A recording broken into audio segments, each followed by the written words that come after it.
তৎসৎ। শ্রীমদ্ ভগবদ গীতা, আজ পঞ্চম অধ্যায়, সন্ন্যাস যোগ, তৃতীয় পর্ব। আপনারা পূর্বেই শুনেছেন যে ভগবান শ্রীকৃষ্ণ অর্জুনকে বলেছেন, অর্জুন, আমি কাহারও পাপ বা পুণ্য গ্রহণ করি না। পাপ পুণ্যের জন্য আমি দায়ী নই। মানুষের মধ্যে, মানুষের দেহে যে প্রকৃতি রহিয়াছে, যা তার স্বভাব, এই প্রকৃতি হইতে পাপ বা পুণ্য উৎপন্ন হয়। তো আমরা যখন নিজেকে দেহ মনে করি, দেহস্থ সুখের জন্য কর্ম করি, জৈবিক ইচ্ছা নিয়ে যখন আমরা কর্ম করি, সেই কর্মে পাপ বা পুণ্য আসে।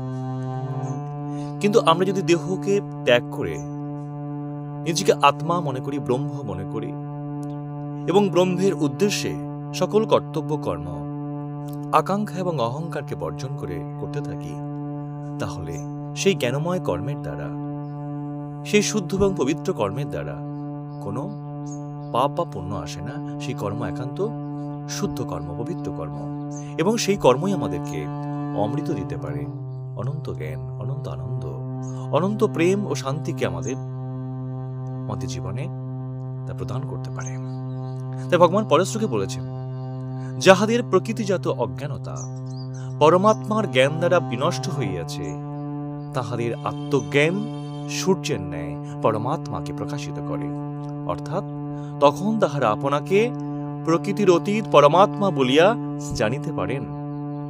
তো যাহাদের বুদ্ধি সেই পরম পুরুষে নিবিষ্ট, পরমাত্মাতে যাহাদের আত্মভাব, যাহারা ব্রহ্মনিষ্ঠ, ব্রহ্মপরায়ণ এবং জ্ঞানের ফলে সমস্ত পাপ ক্ষয় হইয়াছে, তাহাদের আর পুনর্জন্ম হয় না।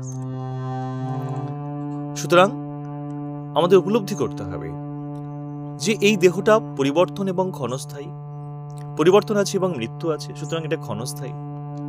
সুতরাং এই দেহস্থ সুখের জন্য যে কর্ম, সেই কর্মই আমাকে পাপের দিকে নিয়ে যায়। কিন্তু এই জগতে একটি মাত্র মূল সত্য আছে, তা হলো ব্রহ্ম। এই ব্রহ্মই হলো পরম ব্রহ্ম।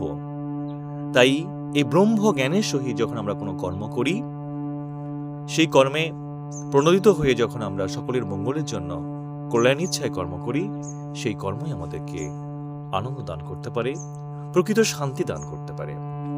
ভগবান পরশ্রুকে বলছেন, বিদ্যা বিনয় সম্পন্নে ব্রাহ্মণে গভীহস্তিনী শনি চৈব সপাকে চ পণ্ডিতা সমদর্শিন।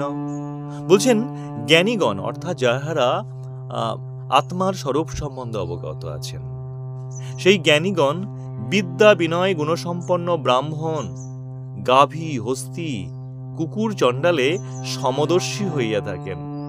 অর্থাৎ জ্ঞানীগণ তো জানেন যে এক আত্মা সর্বভূতের মধ্যে বিরাজ করছে, আর সেই আত্মাই হলেন স্বয়ং ভগবান। তো জ্ঞানীগণ তারা জানেন যে ব্রাহ্মণের মধ্যে যে আত্মা আছে, যেই সেই ব্রাহ্মণ আর গাভী আর হস্তি, কুকুর, চণ্ডালে সবই হচ্ছে একই, এক আত্মারই প্রকাশ রূপ।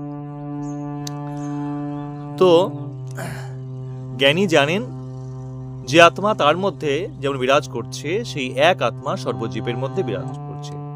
অর্থাৎ শুধু দেহের দিক থেকে আমরা আলাদা, আত্মার দিক থেকে কিন্তু আমাদের মধ্যে কোনো ভেদ নেই।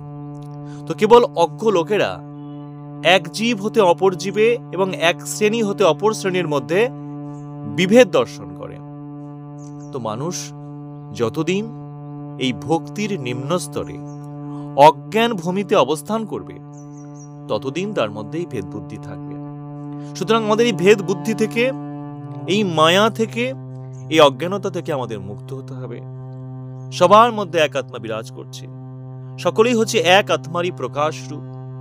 এই জ্ঞান অর্জন করে, এই জ্ঞানের দ্বারা সকল জীবকে সমান চোখে দেখতে হবে।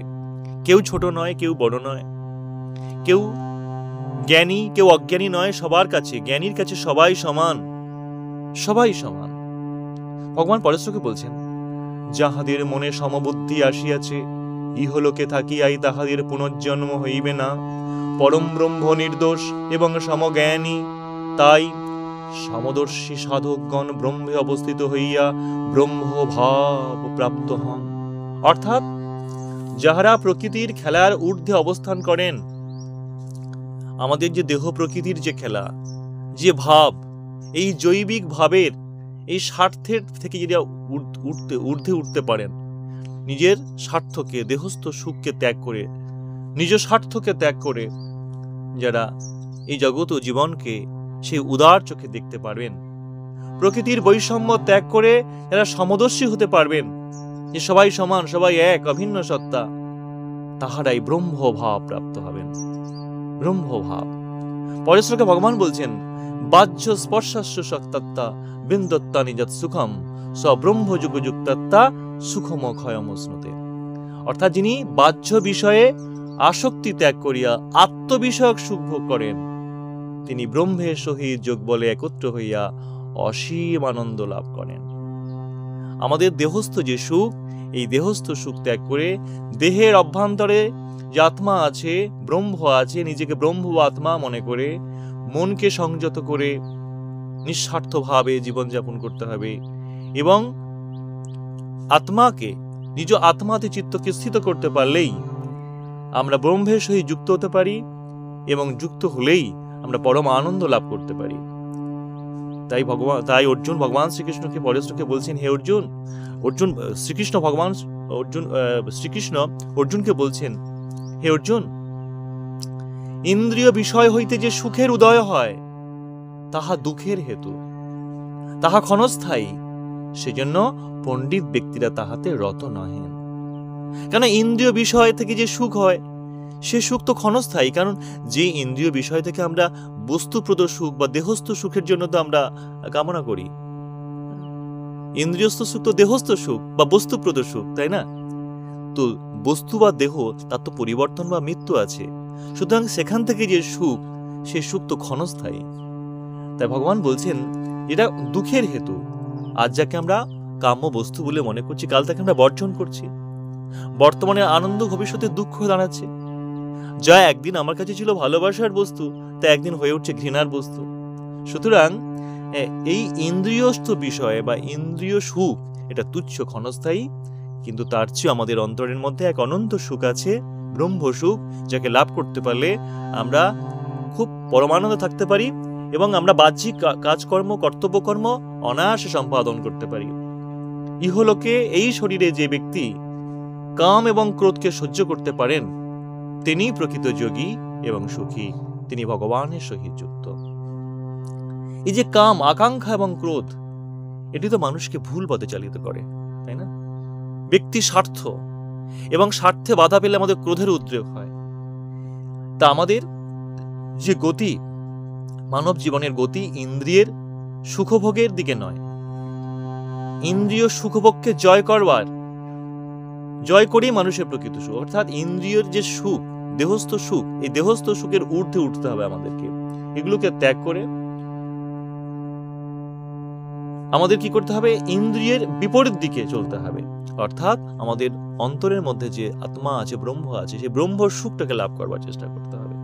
তো দেহস্থ সুখকে তুচ্ছ না করলে, অবজ্ঞা অবহেলা না করতে পারলে, তো সেই অন্তরের মধ্যে সেই ব্রহ্ম সুখকে, অনন্ত সুখকে লাভ করতে পারবো না আমরা। তাই আমাদের ব্যক্তির স্বার্থকে ত্যাগ করতে হবে, আমাদের শান্ত হতে হবে, স্থির হতে হবে। আকাঙ্ক্ষা এবং ক্রোধই মানুষকে চঞ্চল করে, অস্থির করে। তাই এই আকাঙ্ক্ষা ত্যাগ করতে হবে, ক্রোধকে ত্যাগ করতে হবে, শান্ত স্থির হতে হবে, আর আমাদের অন্তরের মধ্যে তাকে খুঁজে বেড়াতে হবে, স্থির হতে হবে। তাহলেই আমরা সেই ব্রহ্ম সুখকে, অনন্ত সুখকে লাভ করতে পারবো। যিনি আত্মাতেই সুখ করেন, আত্মাতেই আরাম পান এবং আত্মাতেই যার দৃষ্টি, ভগবান বলছেন সেই যোগী ব্রহ্মে বিলীন হইয়া নির্বাণ লাভ করেন।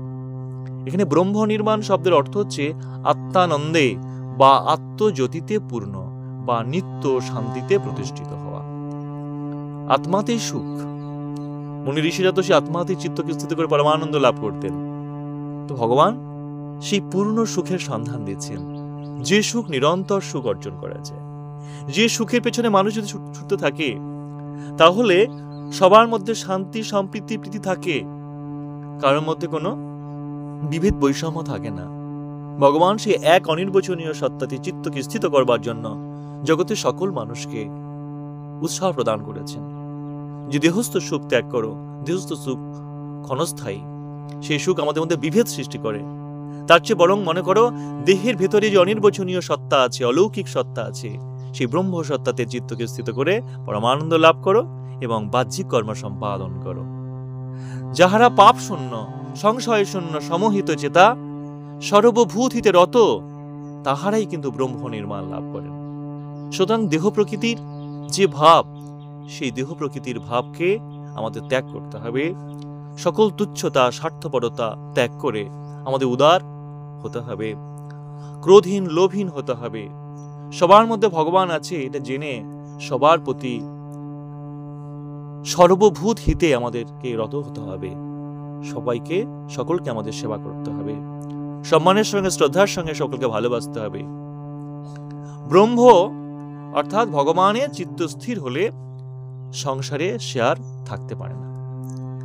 যারা সকল জীবের হিত সাধনে রত, তাহারাই এই নির্বাণ লাভের অধিকারী। যখন সে সকল বৈষম্য ভুলে সমগ্র জগতের মঙ্গল সাধনে নিজেকে যুক্ত করেন, তখনই তিনি ব্রহ্ম নির্বাণ লাভ করবেন। তো এই ব্রহ্ম নির্মাণ লাভ করতে হলে, ব্রহ্মকে চিত্তস্থিত করতে গেলে ভগবান বলেছেন, যিনি মন হইতে বাহ্য বিষয় চিন্তা দূরে রাখিয়া, কারণ মনের মধ্যে বহু চিন্তা আসে। দেহের যে স্বভাব, সেই স্বভাবের যে ভাব, সেই ভাবটা কিন্তু মনের মধ্যে ফুটে ওঠে, মন তখন চঞ্চল হয়ে ওঠে। তো যিনি মন হইতে বাহ্য বিষয় চিন্তা দূরে রাখিয়া আপন ভূদয়ের মধ্যে, দুই ভুরুর মাঝখানে চক্ষুকে রাখিয়া প্রাণ এবং অপান বায়ুকে শ্বাস প্রশ্বাসের আশার মধ্যে সমান করিয়া ইন্দ্রিয়, মন ও বুদ্ধিকে সংযত এবং ইচ্ছা, ভয় ও ক্রোধকে দূর করতে পারেন, তিনি জীবিত অবস্থাতেই মুক্তি লাভ করেন। অর্থাৎ আমাদের এই যে মনকে যে সংযত করা, স্থির করা দুই ভুরুর মাঝখানে, শ্বাস প্রশ্বাসকে সংযত রেখে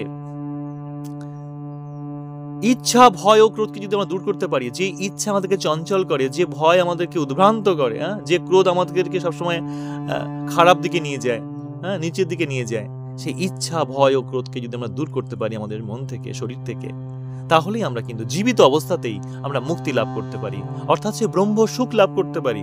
আর সেই সুখের সন্ধান একবার লাভ করতে পারলেই আমরা মুক্ত, আমরা আনন্দময়, আমাদের জীবন সার্থক। সেটা খুব বেশি কষ্টকর নয়, যদি আমরা একটু শান্ত হতে পারি, স্থির হতে পারি, একটু বুঝে চলতে পারি, তাহলে আমাদের মধ্যে সেই ব্রহ্ম সুখ লাভ করতে পারি, সে অনন্ত সুখের সন্ধান আমরা লাভ করতে পারি। সকলের অন্তর জাগ্রত হোক। অন্তরস্থ সেই ব্রহ্ম সুখ, আত্মসুখ, সেই সুখই তো আমাদের জীবনের প্রকৃত সুখ। সেই সুখে জাগ্রত হলে, আর বাহ্যিক সুখ তুচ্ছ হলে, এই জগৎ জীবনে এক ঐক্য আসে, এক মিলন তৈরি হয়, যে মিলন প্রকৃত মিলন, এবং সেই মিলনের মধ্য দিয়ে আমরা সবাই ভালো থাকতে পারি, সুন্দর থাকতে পারি। তাই প্রত্যেকের যে দেহস্থ সুখ, ইন্দ্রিয়স্থ সুখ, এই ব্যক্তি সুখকে তুচ্ছ করে আমাদের ভেতরে যে অন্তরস্থ সুখ, ব্রহ্ম সুখ, আত্মসুখ লাভ করা আমাদের একান্ত কর্তব্য, এবং সেই সুখ লাভ করবার জন্য আমাদের চেষ্টা করা উচিত। সকলেই যদি আমরা সেই চেষ্টা করতে থাকি, তাহলে আমাদের মধ্যে দ্বন্দ্ব থাকে না। কারণ তো স্বার্থই তো আমাদেরকে দ্বন্দ্ব সৃষ্টি করে, দ্বন্দ্ব করে, তাই না? দ্বন্দ্ব উপনীত করে। তো নিঃস্বার্থ হতে পারলে, ক্রোধহীন লোভহীন হতে পারলে আমরা তাকে লাভ করতে পারবো। সকলের অন্তর জাগ্রত হোক। ভালো থাকুন আপনারা, ভগবানের শরণাপন্ন হন, সেই উদার দৃষ্টিতে জীবন জগৎকে দেখুন, নিশ্চয়ই অমৃত অর্জন আমরা করতে পারবো। সকলে ভালো থাকবেন। হরে কৃষ্ণ, হরে কৃষ্ণ, হরে কৃষ্ণ। জয় গীতা, জয় গীতা।